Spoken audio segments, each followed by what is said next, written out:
A very good evening to you all, and welcome to a Date with Innerset, program 254, June the 1st. We are in June. I know, Jean. Jean, we're in June. It's quite frightening, isn't it, how these months roll by and on.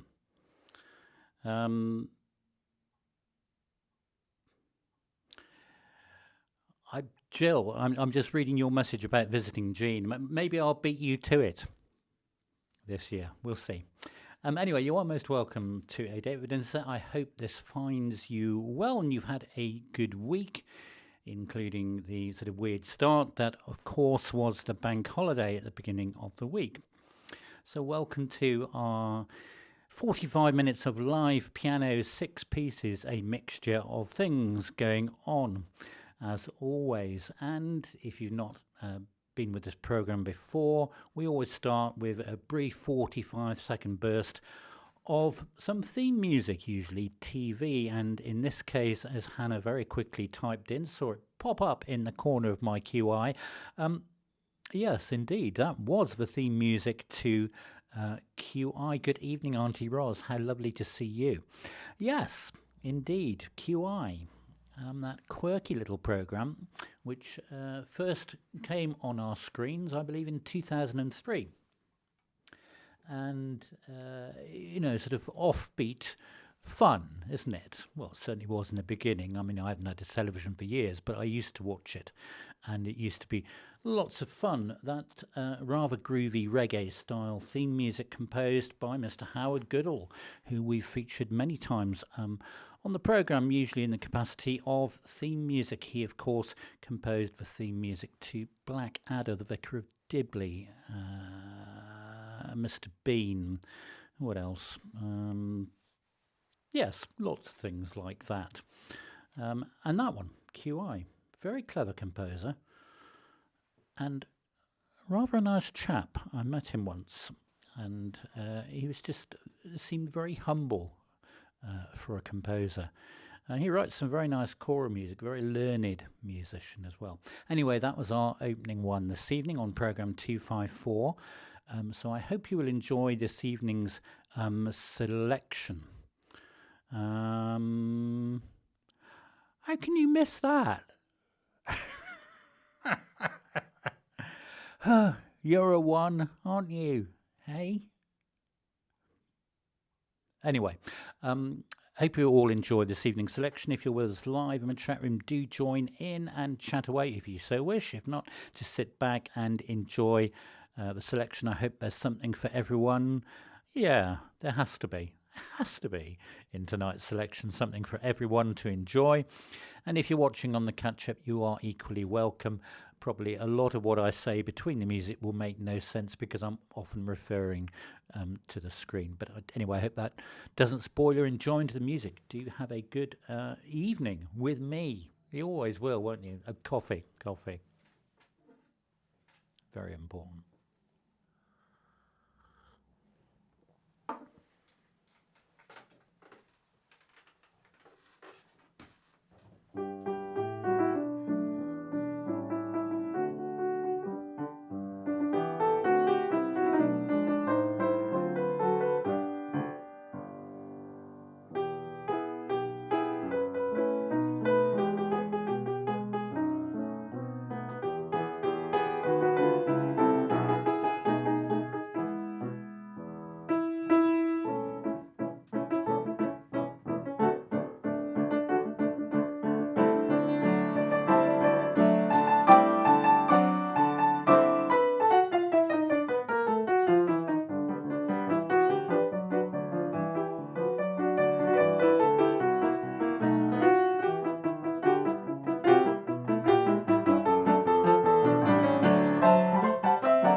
Yes. June is busting out all over. We have to have that, don't we, on the first Sunday in June? It's such a jolly little number. Such a jolly little number. Yeah, and as Jules said, from Carousel, which was the second musical composed by Mr. Richard Rodgers and Oscar Hammerstein. Where are you? Where are you? Where are you? There they are. In 1945. And in many ways, it was their most successful musical, if you count success in terms of most performances. It ran for 880 performances on Broadway and quite a high number on the original West End before it was revived in the West End. When was that? I think in the mid-1990s, Carousel was revised. So it's always been a popular show. I would, having been assistant musical director for that show many, many years ago, I would hasten to add it's also their longest show. It's an extremely long show. It's not all it's not all happy. It's not all depressing, but a lot of it is. So that song, June is Busting Out All Over, which comes around about the middle of Act 1, so therefore about an hour and a half into the performance, is a very welcome sort of bit of jollity in that musical Carousel. So I hope you enjoyed that seasonal one as we greet June and indeed the first day of meteorological summer. As always, if you haven't done so already, do press that thumbs up button to help our channel to grow and the algorithm to help people to find us, etc. So sometimes I'm very lucky with this program, it almost makes itself. And I'll explain what I mean by that. By the end of Monday, I already knew all 6 pieces we were going to play this evening.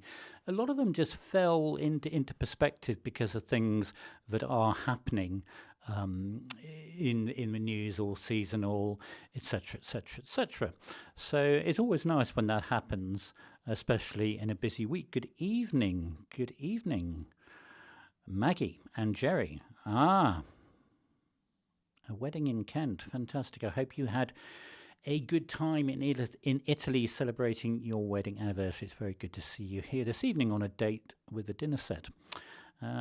Bit of coffee and then on we go.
Not on this occasion, brother, Michel Legrand.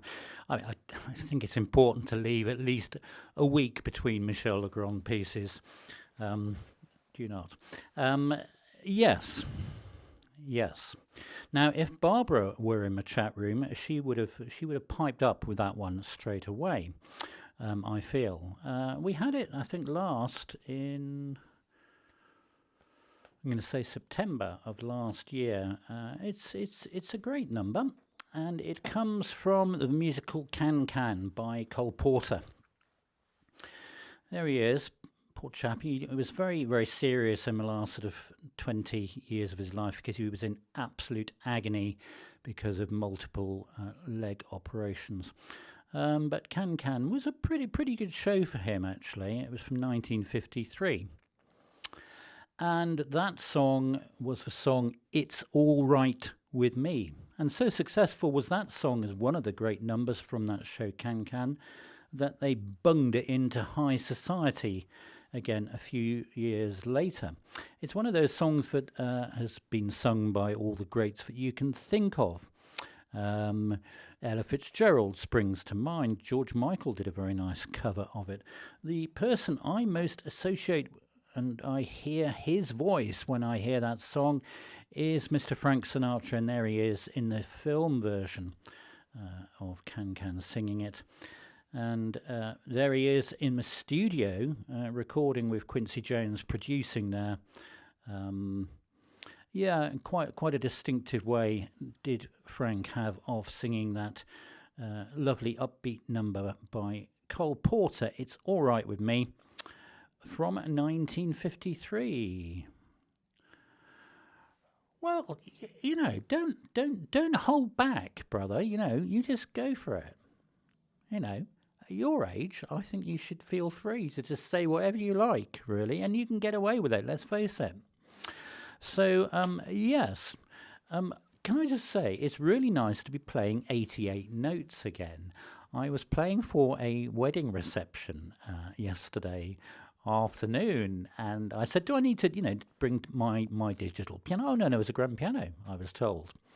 There certainly was, well, it was once a grand piano, let's put it like that. It needed a lot of TLC and about 5,000 quid spent on it because I very quickly discovered that far from having 88 notes present and correct, it would be about 44, with most of them going dunk, or not playing at all, or twanging, or out of tune. It was such hard work because you didn't really know which ones were working, so you were sort of bashing away trying to get things out. So when I got to the hotel at lunchtime and back on the Steinway, it was really quite nice to have a choice of notes to play. Not that anyone noticed, I have to say, at this reception yesterday. So, oh, it sounds lovely, but I was in agony. Anyway, enough of that. But what I would say to you is that I am currently saving up to get the piano tuned. This piano really does need a tune now. It's gone suddenly very out of tune, to the extent that I don't think I'm going to be able to record uploads on it this month until I've got it tuned. I'll have to do some things on the digital instead. So already sent an email to my piano tuner to say, when can you come? I suspect he'll say, well, everyone wants their piano tuned because you've all left it so late, because you leave it until they go out of tune before contacting me.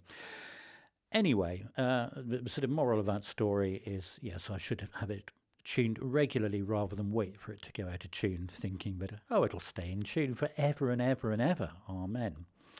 But that is coming. As soon as I can pin my piano tuner down, we'll get that to happen. In the meantime, I apologise for the relative sourness of the piano.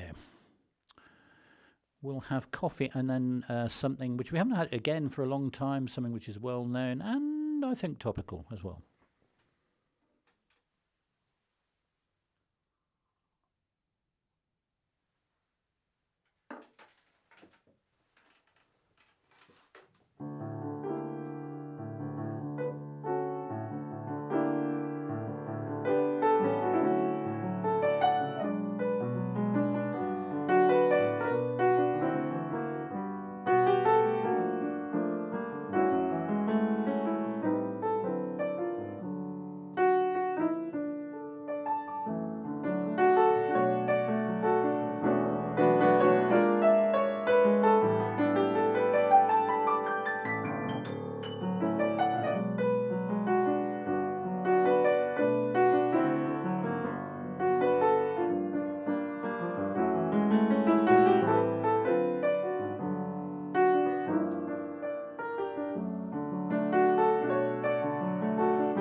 Yes, indeed, as Hannah said, Billy Joel and Auntie Roz gave us the title.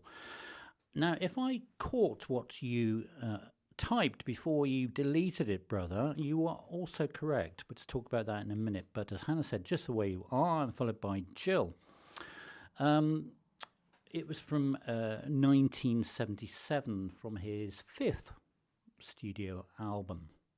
And very famously in the orchestral lineup was the jazz saxophonist Phil Woods. Now, Barry White did a very successful cover of it. In fact, here it outsold Billy Joel's. Yeah, a very distinctive cover did Barry White do. But it's Billy Joel, of course, who composed that amazing song. He has a very particular style of playing the piano, a bit like Elton John's piano playing style is quite particular. And the reason for having that one, Billy Joel was taken ill earlier, about a week ago, I think.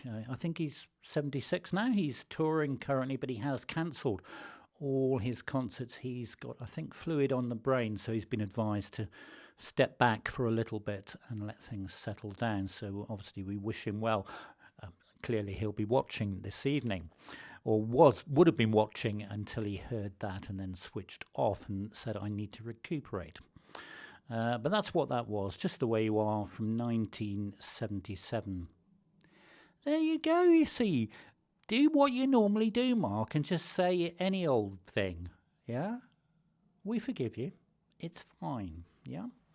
So if you've happened upon this and you don't know what's happening and you do want to know what's happening, do subscribe to the channel if you are not already. It's free because it's YouTube. Just press that subscribe button, hit the like, give me a comment, share it on. It helps our channel to grow. Week by week, we nudge up.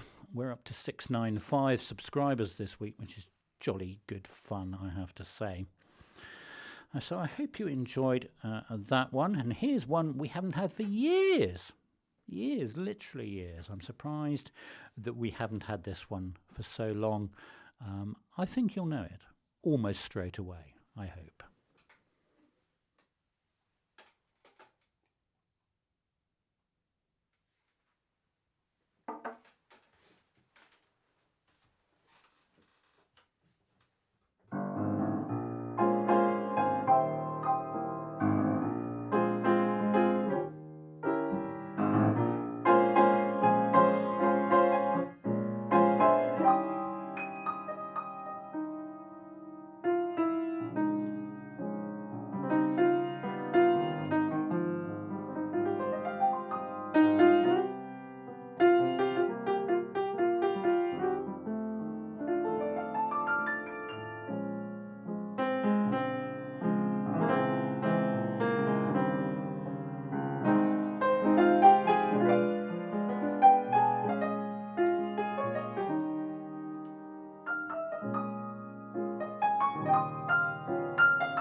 Hello, James. Fantastic to see you again, chap. Wonderful. You've suggested that one quite a lot, brother, haven't you? Don't it make my brown eyes blue? But I don't think I've ever played it, ever. Maybe I should. That'll be the time you don't suggest it, of course. Your second suggestion was much better, and I'm wondering if Judy helped you with that one. Sorry. It was indeed that old devil called Love again. And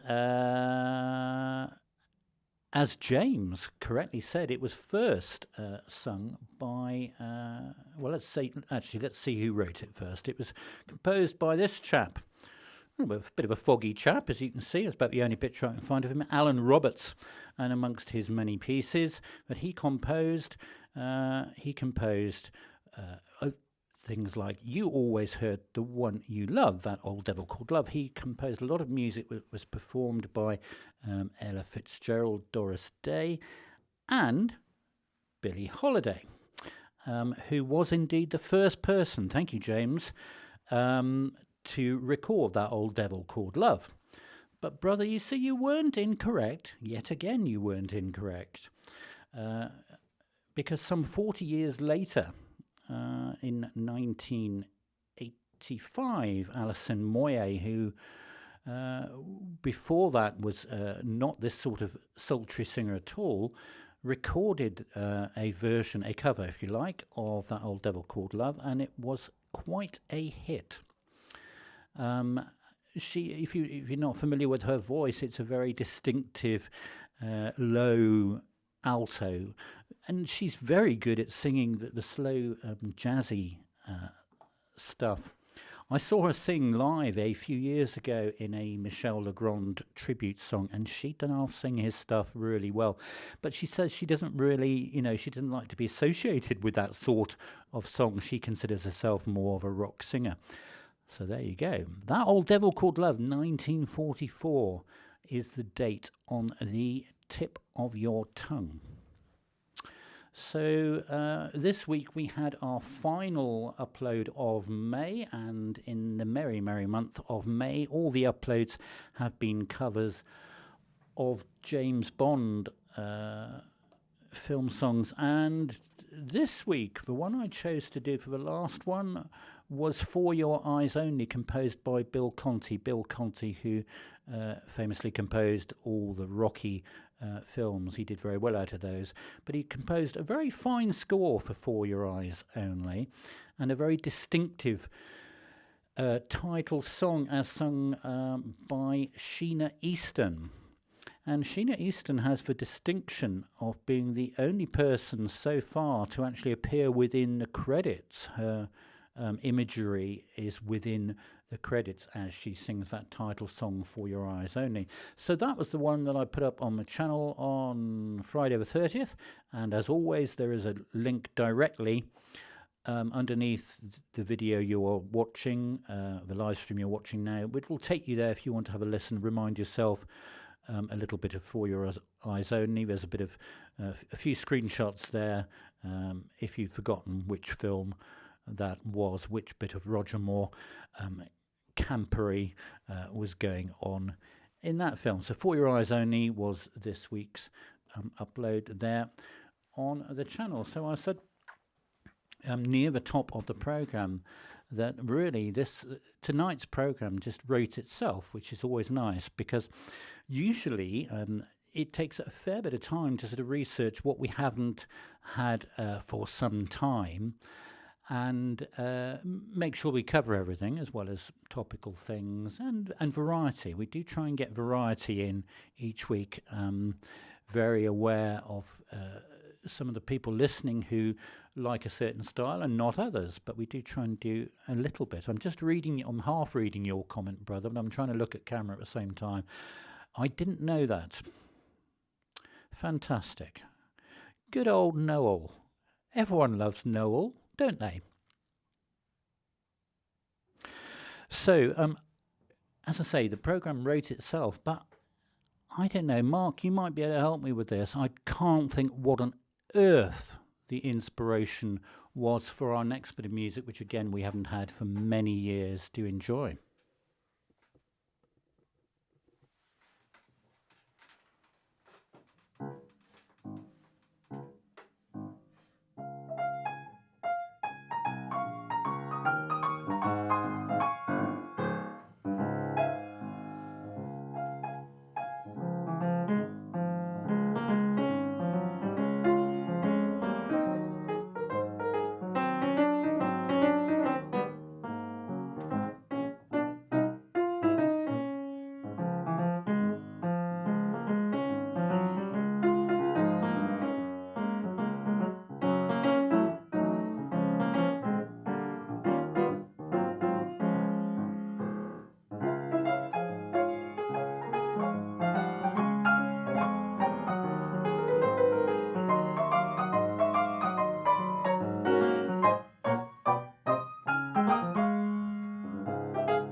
Oh, well, that's jolly good news, Mark, isn't it? It's a nice birthday present for you for yesterday, however old you were.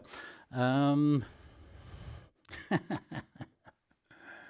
oh, you're all young at heart, you people. But that was indeed when I'm 64. I don't think we've had that for 3 years on the programme, actually. But Mark, I do hope you appreciated that one. It just sprung into my head for some reason. Composed by the jolly Mr. Paul McCartney. It always says Lennon-McCartney, but in actual fact it's fairly well known that that was one of Paul's. And I think it's well known that although we didn't get to hear it till 1967, he composed it back in the 50s. And according to the internet, when he was about 14, he composed that. It's obviously, you know, a romantic song about growing old together. John Lennon, being John Lennon, has a slightly different take on it. He says that they composed it together and that all the best bits of the lyrics were put in by him. The bit about Vera, Chuck and Dave. I suppose we could probably say that is a sort of John Lennonism. That's a good word. I wonder how you spell it. But it's very definitely a Paul McCartney tune. We first got to hear it, as I say, in 1967 when it appeared on Sgt. Pepper's album. Quite an amazing album, that, isn't it, in so many ways. So many different styles. So hugely influential was that album. Also influential was its producer, of course, Mr. George Martin. And there's a very distinctive sound, isn't there, to the original of When I'm 64, created by a trio of clarinets, 2 B-flat clarinets and a bass clarinet. And I'm going to say that that was totally the work of George Martin because he did things like that. It's also was sped up, the recording, because Paul McCartney wanted his voice to sound higher. I'm not sure that's the reason. I think it was played in a different key for the ease of the clarinets, but there we go. That's just my view on it. When I'm 64, from 1967, officially, we shall say. So just before we go into our final bit of music today, of course, June the 1st is National Olive Day. Oh, that's the wrong olive. Sorry about that. Boom, boom. National Olive Day, June the 1st. I'm not sure what you say about an olive, really, because the thing is, either you like them or you don't. We all know they've been around for about 1 million years, and if you get a bad one, sadly, you know they've been around for about 1 million years. Incredibly useful things. If you have an olive tree, you are fit for life, really. Very hardy, I was going to say animals, plants. Yeah. When going back about 10 years, when I was in Crete, there was a massive olive grove next door, and I was around when they were harvesting the olives, and obviously I've limited Greek, holiday Greek, shall we say, but I was invited to help them. Well, I thought it was to watch the harvest, but I quickly found out they actually wanted me to be very hands-on. But it was actually lots of fun, getting thoroughly burnt for an hour and shaking olive bushes and collecting olives, and very memorable that was. So that is today, as we say, June the 1st, National Olive Day. You heard it here, folks. So we're going to move into our final bit of music this evening, and we're going to end with something. Nearly knocked the Christmas poinsettia over. Something tranquil, and we've never had this on the programme before. We have had it on the channel, but not on the programme. It's a very well-known bit of classical music, and if you're still awake after it, we will just briefly remind you what it is and then say goodnight in our usual way. Do enjoy.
Fantastic piece, isn't it? It is indeed extremely meditative, which is jolly useful since that's its title. Meditation from THAI. Thank you, Hannah, for putting the accent in. I do appreciate the effort you went to with that one. So, as composed by Jules Massenet from his famous opera THAI in 1894. And that was a nice gentle way to end the evening. As always, I've had great fun playing for you. Thank you so much for being here with us, chatting away and making it all such fun, sharing the music on. I hope you have a very good first week of June, and I look forward to the great pleasure of playing for you again next Sunday. Have a great week. Do take care of yourselves. Thanks very much for listening. All the best and good night.